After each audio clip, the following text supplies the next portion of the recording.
sakona kujisako dio. That's the real image of any government. That's when I gamba na mutu enali mu government yenu ompulira nga ojagala ku mutima nga tojiba bubbi oli mufu zo mutu basinyigiro manyali mu government ye mutu gomanyinga bala musimunyigira kwa yayo sente. Okay, omuntu gwanyiga ye masiki na talina kyakulya wagira government yenu to papa wako njako kuboli ku TV njaka kali nkufule professional person njaka public ekwegombe kanti wako you know what you do tobera ku press a microphone. A professor of my caliber, you have to respect me and you have to listen what I'm saying. But you just might. Otegede bulungi. Nti badenga to omuntu nga munako masikiri nga wagira government ene alikechi kyamu. Wabula abantu besina ko abantu abajagala ko sente. Be bantu bebezaawo abusiku nyigira ntwacho nenyigiro asabaki t-shirt okusinga gwawo kifana. Gulacho penso bacho bojo wagira. Kuba government yino eringa sitani nti ekwesa ko ne kujisako ki. Buli omu yefo muno mulimu abantu abalowooza nti sente zina kubazaabwe. Kati ziwachi nkuba Kenzo nga kali Kenzo center azibye omulira ne ba president yaziza ko mu bantu entono ne bantu bazibeza mafuta ne bazitwala South Africa bantu bazibba ne bazitwala London bana abantu balina account ku banka zebwe bazimanyi bana abantu batonda kubamba momboze bana abantu bagala nga ko gwanga lino wako bana abantu mukatonda mukuti bagala bwagazi gwanga lino kino kikubulya wako tobiranga uno wega mati wa part of them nena kirungi kibeewo ne Kenzo amanye siye bo kibinyo okuvuga nti gwe mukasano manya nti gwe waabwe. Kale chibanyo isa kwa goba mu nyumba ngo ina kukabira mu jeno nomuga jeno nyambo mpe echo okulya kati at level of yo wako baga nyotele za police buli muna Uganda okufuna mu police za kulebera kubanga bachikola kagenderere nti body ya okay amana kubasiga deba nakunyulize what we call income inequality akabinja kabantu ekikumi kagagga nnyo the gap between the rich and the poor akabinja kabantu ekikulu bagagga nnyo akabana kubanaku nnyo bate bakyagala that's why ne mu campaign baganya teka mu sente. Kuranga recent zajenga mu saturation bali mu kuzimba bizimbe. That's why buli muntu azanyira mu struggles gwe nkuba kabe kyagulanye. Nzira njagala lero kimanyise kubanga kujagulanye nti muwalada. Ne mu kuba mulaga kituufe nabo mu kuba lumu atelezamu. This is work of me. Me am a God is servant bya sindi koteleza Uganda. Njogera kituufe kabe kikola ki? The single political party jimpagira. Ere kitira mu ncho no nyinga tulanga bya no kuyomba. Biga ne byomba. Bajo munyapi listen munyapi because I speak my heart. That is gambo to forget to national. National TV to national radio. Njogede kye kigambo ekibya. Nchimbuli. Uganda tukaika ni mu. Ati njogede kigambo ki. Kyosembeza yokuogera. Okabati kigambo munyapi kito kimanyi. Kirungi kulego bamanyi munyapi. Minimum broadcasting standards ebigambo ebindi TV. Oja kusomesa jajjaawo. Wangu nzikusinga nagamba amwe professor. And I've been here for 20 years. But you have minimum broadcasting standards. This is just this semester. Atega kye kugamba. Akati njagala tutegere kintu kimu. Nti Kenzo bamuveeko. Yeye. Wabula ne Kenzo akyusa omutima gw'omubi. Tadda mukulemesa muntu alabiyeko. Agabe ku sente. Kwanga kana sente zono zisibya. Mafia yanga yagala okukuba solo okukuba Kenzo n'agenda ko mukomera ngo olaba. Sente za cooperative ne sako zisibya.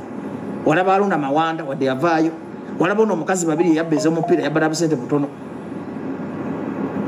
Chovana nga zisesembeleza government. That's why this time naganya okuyingira mu bintu by'enyale mu byonna.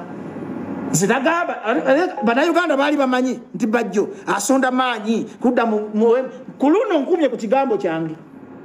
For the first time nagana ondaba wa mu enyale. Ono wanda bakeggulu. Onda bakekololo. Onda ko mu bintu byonna byonna bibalimu nabigana. Because njagala for the first time mbereko kwa alali ebyasama byasame ebivuma bivume nenga ze mutima manyindi kuki Kenzo yakwete munyonyo walo nagana zisikenda mu kintu kiri mu kala ya yellow nete kizijako kwogera mazima kyagulanyi bwakola ebyekisiru mu sabula nayo kenyini bwakola ebyekisiru nange nesabula wena bwakola ebyekisunga nze nyumya nya abantu abansabula nga nkoze ebyekisiru ontegedde bulungi wako kyengamba katuyina okuyiga tujjemu emitima emibi tuyagalize wako ekizibu kyaffe Abaganda. Muganda munafi bafuna success nga tumukuba. Kali Kenzo wakwata sente zo nazza musachukwa tatukuwadi nazza musaturation ofirwachi. Awo ofirwachi wako. Kubanga bana abasajja abazibba bazitwala mu nsi zaabwe. Ona azibye kazikomye wano ka aweyo matini beto 10. Beta ajja kuwayo mwana wange ebibiri. Ekyo kintu kya Kenzo mu kivu kikomera leero tekiina makulu. Baba Kenzo mu binyo kali bo sente zabye mu golodi n'amafuta zirwa. Amafuta gali ne badde galina kubaga nsigaabwe. Gochimanyi kankuleke gwe. Boli manye ebintu ebizibu ebiri mu Uganda bana abasajja babi. Todda mu kunyigira muntu ye nabbi.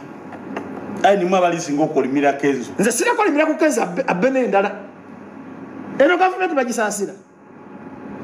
nze wako nagamba sobola kusanga muntu yenna ng'alina kyakola gavumenti naine defending ng'obbye sente zo wako baba waku mwenga association ate tebatuwa nze terina kibali bampadde ate kenza avaako wadde 10 era kenzo kamukubira kale mugamba atuweereza milioni 2 nikasuku yakobya muweyo tatuwa yakalya kokka nako kasijja kalakira kyobula nga kabadde kagenzi olwomululu neko kalya kokka bwe busibu bwe kayina kabega katuwaako tuweeka abanaku kubanga kalinako kasajja kalya kokka obwo busente bwa kenzo butono nnyo tosobola nakusobola nze tosobola nakugamba nti kenzo abbye nnyo ku sente ze babbi bano gobadde okimanyi alikwenda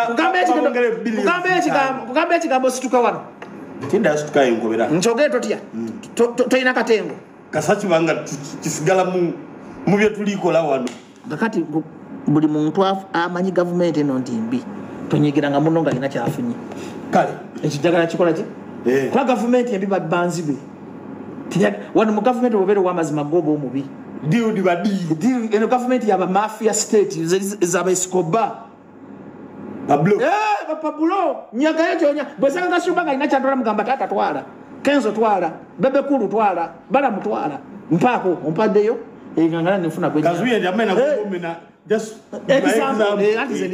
abagoberezi bange bantegeera nze sobola kunyigira muntu yenna abbye gavumenti eno gavumenti gyenyigira nze mpa omusolo ne bogenda muyiwala ete bamanja ye gavumenti gyempa omusolo nekola eddwaliro eyo ng'olya sente zayo nyiiga ye gavumenti ekola enguudo ye gavumenti ekola amasomero ye gavumenti egeza ku banaku naye no gavumenti bantu 10 bebabba sente ate nga bo bajja nobabbayo bu biliyoni 2 nga bakafuula ensonga ezaya bazitaddewo eza golodi begabira ebirombe bya golodi begabidde amafuta fe momboze tulina kubeera ku TV kwasama baganga libirya ku TV ebiganda byasama birwasama fe munaye batunda kuba banaku batulya mulevu gendo kolayo kale restaurant batu bali aliseze tulina ofuna ku mitwalo 12 bo babbye naye ekirungi nabo tebagenda kubyetika odinga wabadde osinga odinga obugagge Kenya